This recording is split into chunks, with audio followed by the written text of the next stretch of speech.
سلام، خیلی خوش اومدیم به قسمت جدید پادکست کاستینو.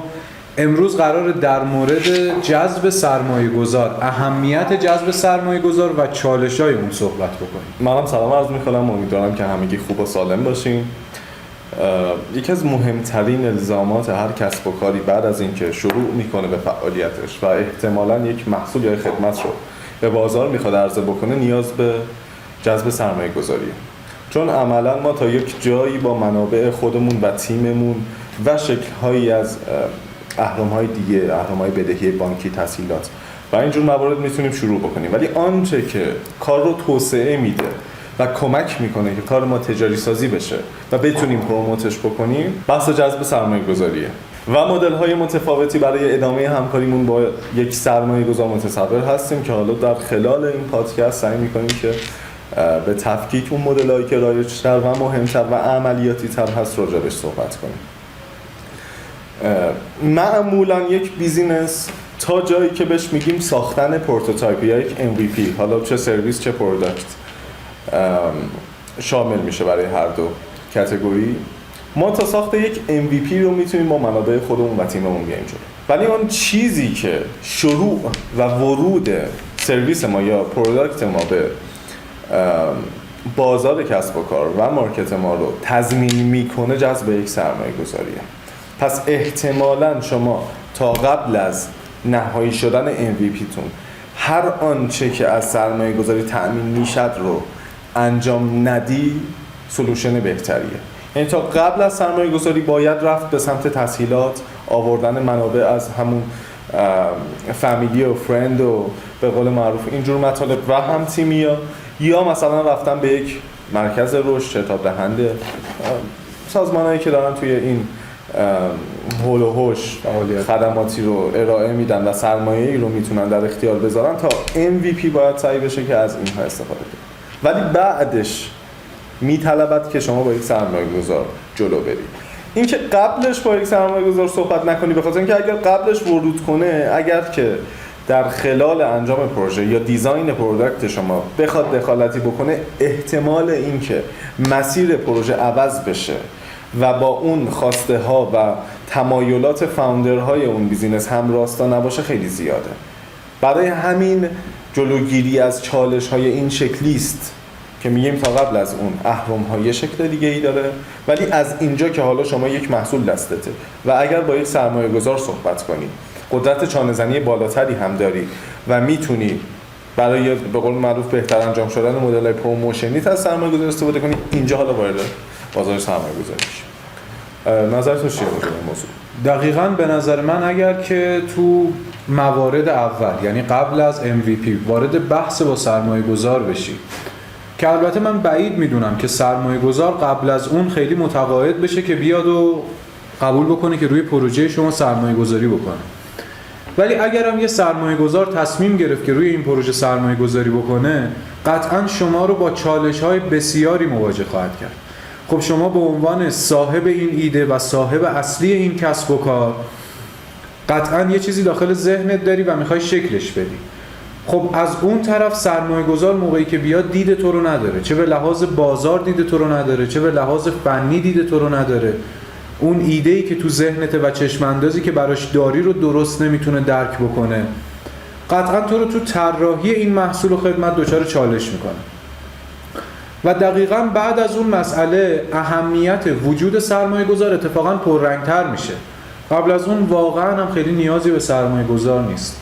بعد از اون سرمایه گذار باعث میشه که تو ذهن تو بیاری داخل واقعیت، ایده تو بیاری داخل بازار، ایده تو وارد کار بکنی، تبدیلش بکنی به سوددهی. اهمیت سرمایه گذار دقیقاً داخل این نقطه مشخص میشه. حالا اینکه چه چالشایی سر راه تو به عنوان یه صاحب کسب و کار قرار داره که سرمایه گذار رو متقاعدش بکنی با تو وارد این بیزینس بشه، خیلی میخوام راجع به این موضوع صحبت بکنیم. خب عملاً مهمترین چالشی که وجود داره، البته من این چالش رو از قبل‌تر نگاهش میکنم، به خاطر اینکه شما باید بدونی با چه سرمایه گذاری میخوای کار بکنی. آوردن پول به هر قیمتی داخل مجموعه لزوماً به صلاح کار نیست. در کوتاه مدت میتونه برخی مشکلات شما رو حل بکنه یا برخی فرصت‌هایی رو ایجاد بکنه. اما یک سرمایه گذار با نگاه نادرست وجودش در پروژه در بلند مدت واقعا زیانه، مگر اینکه شما یک قرارداد سفت و سخت و بسیار محکم رو بسته باشی که یه شکلی مثلا ممکنه ترکمنچایی هم پیدا بکنه که عملا باز اگر اون سرمایه گذار عاقل باشه چنین قراردادی رو امضا نمی‌کنه، یعنی تمام حقوق مدیریتی و اعمال نظر رو ازش بگیری که بعیده. برای همین مهمترین چالش به نظر من سرمایه گذار نامناسبه، یعنی سرمایه گذاری که به هر دلیلی سمت و سوی فکریش با شما فاوندر، با تیم شما متفاوته. برای همین بهترین و مطمئنترین قدم در شروع جذب سرمایه این هستش شما از مجموعه یا افراد یا فردی استفاده بکنی از به نام سرمایه گذار که همسوه با شما و آدم حرفه‌ایه، ریسکای کسب و کار رو میشناسه. ببینید مثلا فرض بکن شما، من خیلی دم دستی بگم، با داییت که سرمایه‌دار هست و مثلا توی بیزینس چه میدونم ساخت ساختمانه یه چنین حالتی بیزینس میکنه، میری وارد میشی میگه آقا به عنوان سرمایه‌گذار بیا اضافه بشه پروژه من. اون ناخودآگاه سود و مزایای بیزینس شما رو در ادامه کار با سود و مزایای مثلا ساختمان میسنجه و درکی هم از اکوسیستم نداره و درکی هم از چالش ها نداره. میگه آقا من پولم رو گذاشتم و از این پولم میخوام منفعت ببرم. چون سرمایه گذار غیر حرفه‌ایه، ممکنه تو بیزینس خودش حرفه‌ای باشه، من به چون خود سرمایه گذاری یک مدل درآمدیه، اون آدم تو این مدل درآمدی آدم حرفه‌ای نیست، پس چالش ایجاد میکنه. پس با چنین افرادی تو شروع کار نکنید، یعنی بدون که سرمایه گذار کیه، رویکرداش چیه، آیا حرفه‌ای هست، آیا قبلا تجربه سرمایه گذاری داشته، اگر داشته برو ببین چه جوری با شما و تیم‌های دیگه تعامل کرده و میخواد بکنه. این مهمترین چالشه به نظر من. دقیقاً در مورد این مسئله‌ای که گفتی میخوام یه مثال عینی بزنم، یعنی یه مثالی که توی واقعیت وجود داشته. خیلی مهمه سرمایه گذار موقعی که میاد دیدش به اون بیزینسی که واردش شده یه دید درستی باشه، درک درستی از اون بیزینس داشته باشه. دقیقاً این یکی از اتفاقات خیلی مهمیه که برای کمپانی پارامونت افتاد.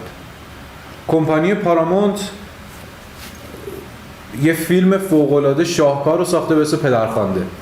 تو مسیر ساخت پدرخوانده به جای اینکه کل عوامل تمرکز اصلیشون روی خود فیلم باشه، 90% انرژیشون رفت سر این که داشتن با اون سرمایه گذار کلان شرکت بحث میکردن که پروژه رو کنسل نکنه. توی تمام موارد دخالت میکرد، از انتخاب بازیگر بگیر تا روند تدوین فیلم تا فروش فیلم و.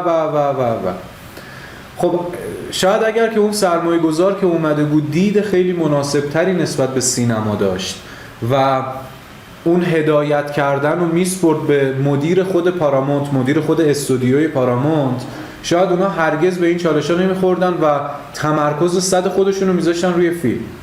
انقدر عوامل درگیر این موضوع نمیشدن تا جایی که حتی اون سرمایه گذار میخواست کمپانی رو بفروشه، میخواست کمپانی پارامونت رو بفروشه، سهم کلان خودش رو بفروشه و از بازی بره بیرون و عملاً اون موقع هیچ پدرخوانده‌ای ساخته نمیشد. این یکی از بزرگترین چالشاییه که همین الان هم راجعش صحبت کرد. همون سرمایه‌گذار حرفه‌ای دیگه، یعنی فارغ از اینکه طرف چقدر پول داره یا تو بیزینس‌های دیگه‌اش چقدر موفقه، دلیل بر این نمیشه که شما اون آدم رو یک سرمایه‌گذار حرفه‌ای تلقی بکنی. دقیقاً. سرمایه‌گذار حرفه‌ای کسیه که قبلا توی این بازار بوده، ریسکا رو میشناسه و میدونه که ماهیت کسب و کار چیه و چگونه کار میکنه. البته خب مدل‌های همکاری با یک سرمایه‌گذار هم متفاوته، یعنی شما مثلا میتونی از مدل رویالتی استفاده کنی، از مدل اکوئیتی استفاده بکنی، سرویس اکسچنج استفاده بکنی، پرفورمنس بیسد استفاده بکنی. خیلی کوتاه راجبش توضیح میدم که هر کدوم چیه و تفاوت‌ها در چیه. ولی عملاً مثلا شاید برای استارتاپ ها مدل‌های مثلا سرویس اکسچنج یا مثلا پرفورمنس بیسد مناسب تر باشه، چون مدل اکوئیتی بر مبنای عددی که میاره سهام میگیره. این شناخته ترین مدلیه که ما تو ایران راجبش میتونیم صحبت کنیم و افراد بیشتر به تمایل توی این حوزه دارن، چون میگه آقا من عدد آوردم یه درصدی سهم میگیرم. ولی مدل های دیگه هم متفاوته. رویالتی هم تقریبا مرسومه توی ایران مرسومه، ولی خب اونم باز ربطی به سهام نداره، یعنی بر مبنای اون عددی که سرمایه گذار وارد کرده عددش رو برمی‌داره. یه کوچولوی پر ریسکه. چرا؟ چون تو مدل رویالتی سرمایه گذار میگه من کاری ندارم که الان شما به سود رسیدی یا نه. من مثل یه آدمی که مثلا تو وام گرفتی باید سود وام تو بدی، من اینطوری با تو تعامل میکنم، تو بر مبنای درآمدت باید به من عدد بدی، حالا فارغ از این که شما از اون نقطه زیانت یا اون نقطه سر به سرت رد شدی یا نشدی. پرفورمنس بیسد خوبیش اینه شما با یک مجموعه کار میکنی و اون مجموعه اینطوری باهاش میبندی که آقا اگر مثلا من در حوزه مارکتینگم انقدر ورود مثلا مشتریم بیشتر شد یا در حوزه فروشم اگر انقدر درآمد من جابجا شد، شما از این جابجایی درآمد یه عددی برمی‌داری. یعنی عملا برای استارتاپ‌های نوپاتر به نظر من کم ریسک ترینشون پرفورمنس بیسد یا بهتر از همه سرویس اکسچنجه. یعنی یک مجموعه میاد کنار تو یه سری از لایه به قول معروف خدمات حوزه ساپلای چین یا زنجیره تأمین تو میاد به تو خدمات رو میده و مثلا تو میتونی یه سری کارهای دیگه برای اون بکنی، مثلا تیم طراحی تو یه سری مثلا کارهای دیزاین رو برای اون انجام بده، اون مثلا میاد مارکتینگ تو رو دستش میگیره و بر مبنای این همکاری شکل میگیره. ولی تو مدل رویالتی کاری به این نداره که شما یه به سود رسیدی یا نه، شما بر مبنای درآمدی که داری باید عدد اون کسی که عدد رو آورده سرمایه رو آورده رو بهش بدی. مدل اکوئیتی هم خب خیلی شسته رفته است، یعنی فرآیندش شاید هم از همه منطقی تر باشه.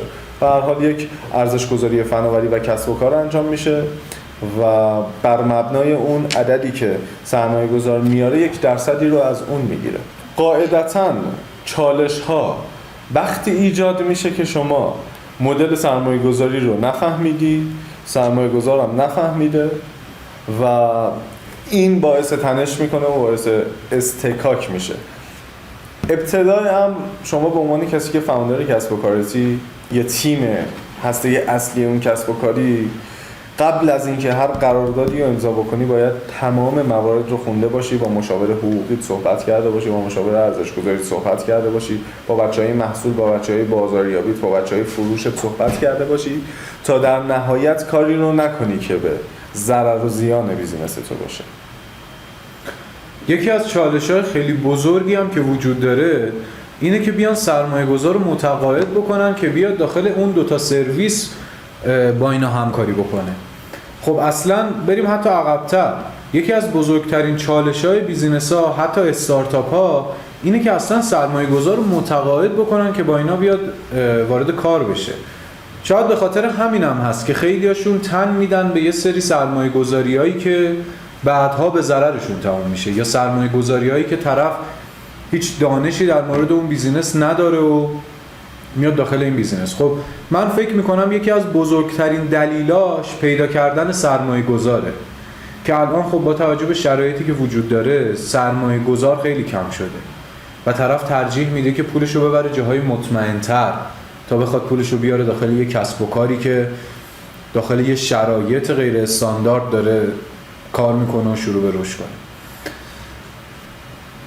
خیلی میخوام راجع به این صحبت بکنیم که اصلا چطوری سرمایه گذار رو متقاعد بکنن که بیاد باهاشون کار بکنه. خیلی اشاره خوبی داشتی امیرحسین، چون من حواسم به این موضوع نبود که اصلا فرآیند متقاعدسازی رو راجع بهش صحبت کنیم. ولی قبل از اون در ادامه حرفت بگم که یه جمله دم دستی هست ولی کاملا صادقه. پول ترسوه و پول جایی میره که ریسکی وجود نداشته باشه. یعنی اگر تو مثلا با ریسک‌های متفاوت پوزیشن‌های مختلفی آپشن‌های مختلف داشته باشه، پول تو کم ریسک ترین نمیره میشینه. مهمترین چالش به نظر من اینه که اصلا بچه‌ها اصول متقاعدسازی یک سرمایه‌گذار یا اصلا اصول یک پیچ دک یا اینکه چگونه فاند ریز کنیم رو نمیدونن. بخشش نشناختن ابزارهاست که دیگه مثلا من کلو رو به بچه‌ها دادم دیگه. مثلا شما برید ابزارها و اهرم‌های سرمایه‌گذاری توی ایران رو ببینید، شتاب دهنده چیه، مرکز رشد چیه، وام چیه، این حالا بخشای مثلا سازمانی ترشه. انجل اینوستوره کیه، وی سی ها کیان و هر کدوم چه نقشی دارن. افرادی مثلا مثل بروکرهای فناوری چه نقشی دارن، فن بازار ملی چه روی کرد و چه نقشی میتونه داشته باشه و تمام این مطالب. اما از اینها که بگذریم، اصول متقاعدسازی اصلا خودش یک صحبت بسیار گسترده‌ایه. اولین چالش رو من در این میدونم که بچه‌هایی که فاوندرن و ایده دارن و وارد بازی شدن، مهارت‌های نرمشون ضعیفه، اصول مذاکره رو خوب نمیدونن، فن بیان رو خوب نمیدونن، نحوه ارائه آسانسوری و ارائه مؤثر رو اطلاعاتی راجع بهش ندارن. عموما بچه‌هایی یعنی تیم ایجاد شده و تشکیل شده از یک سری افرادی که هارد اسکیل‌های بسیار خوبی دارن ولی تو سافت اسکیل‌ها ضعیفن. نقطه ابتدا به نظر این میتونه باشه که شما یه نفری رو وارد کن که سافت اسکیلاش بالا باشه، به عنوان تاچ پوینت تو با بازار بره قرار بگیره، یا اینکه خودتون برید روی این بحثا کار بکنید. و مهمتر از اون چالشی که ما داریم تو تمام استارتاپ دموها، ویکندها، کمپ‌های شکل‌دهی و که تو استان ما برگزار شده، خب شاید بچه‌ها ندونن ما خودمون 3 تا استارتاپ دمو برگزار کردیم. یعنی من تو با هم 3 تا استارتاپ دمو که بهترین استارتاپ دموهای استان مرکزی بوده به قطر رو برگزار کردیم. خب باز داور بودیم توی یک سری رویدادها، مدرس بودیم توی یک سری رویدادها. بچه‌ها عموما نمیدونن که اصلا، حالا من راجع به تهران صحبت نمی‌کنم، تهران یکم فضای مثبت‌تر و بهتره با توجه به اکوسیستم تهران، ولی شهرستان متاسفانه بچه‌ها هنوز نمیدونن که آقا جلوی سرمایه‌گذار اصلا فنی تو ارزشی نداره.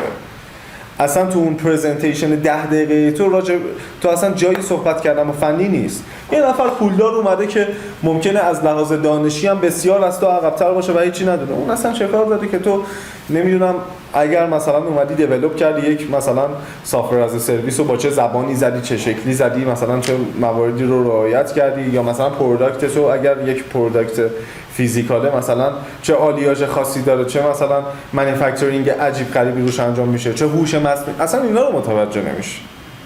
تو اونجا باید راجع به بازار صحبت کنی و راجع به ابعاد مالیش، البته اشاره‌ای به تیمت هم داشته باش و یه کوچولو فنی.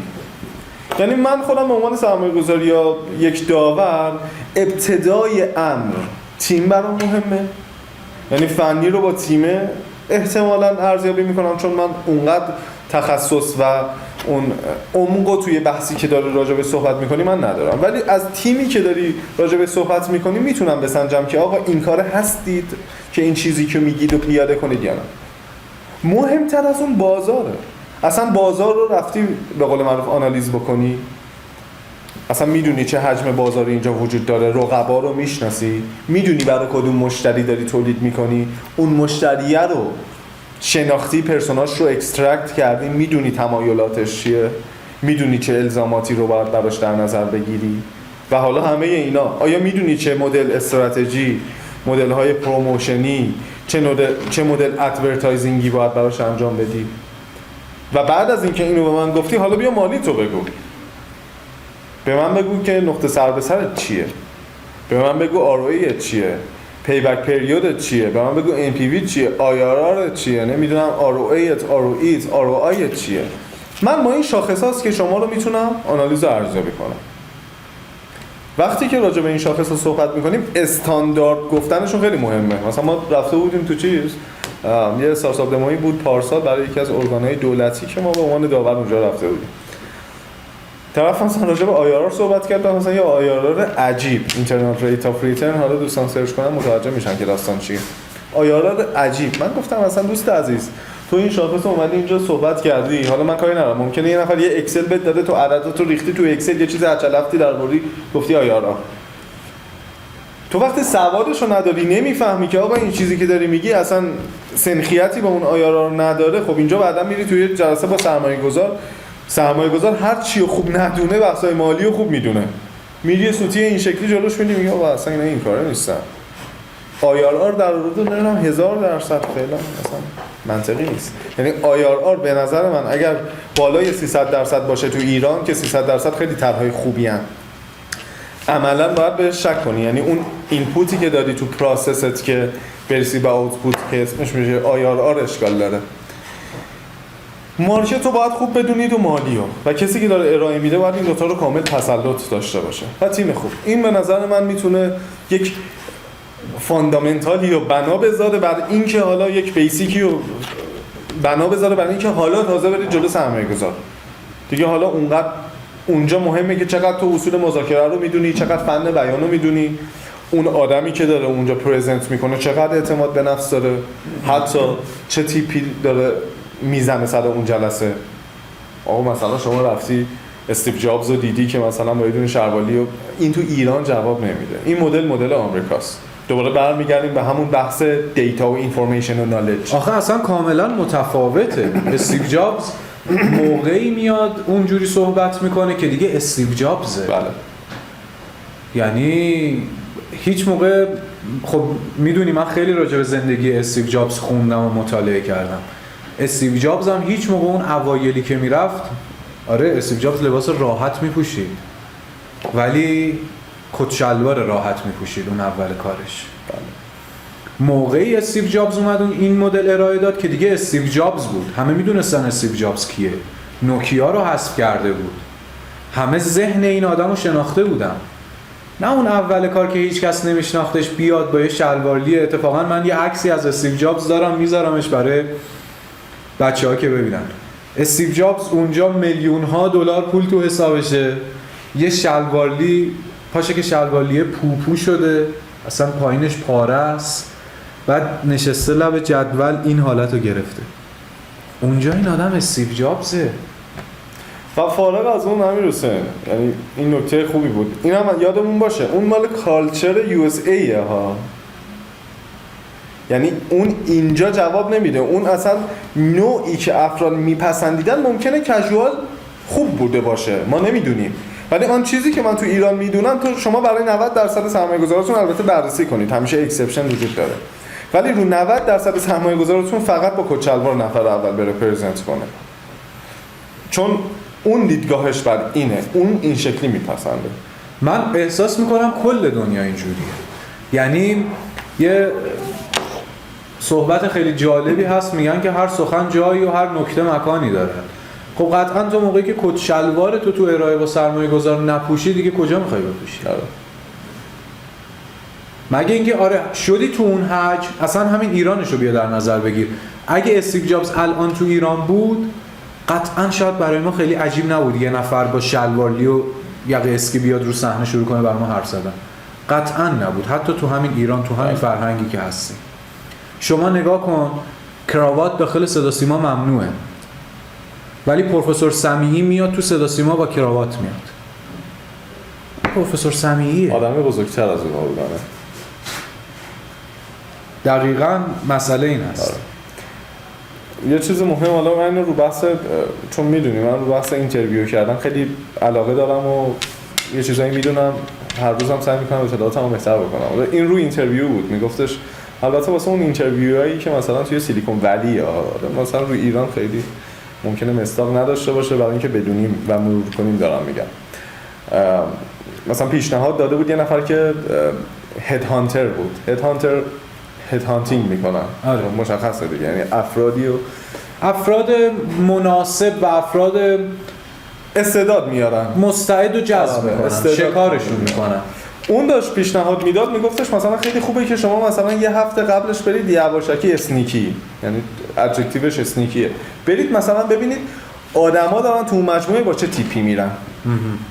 خب ببینید آدما مثلا کت شلوار میرن یا نه مثلا نیمه رسمی ان یا نه کامل مثلا کژوالن و اسپورتی ان. شما هم سعی بکنید این شکلی برید.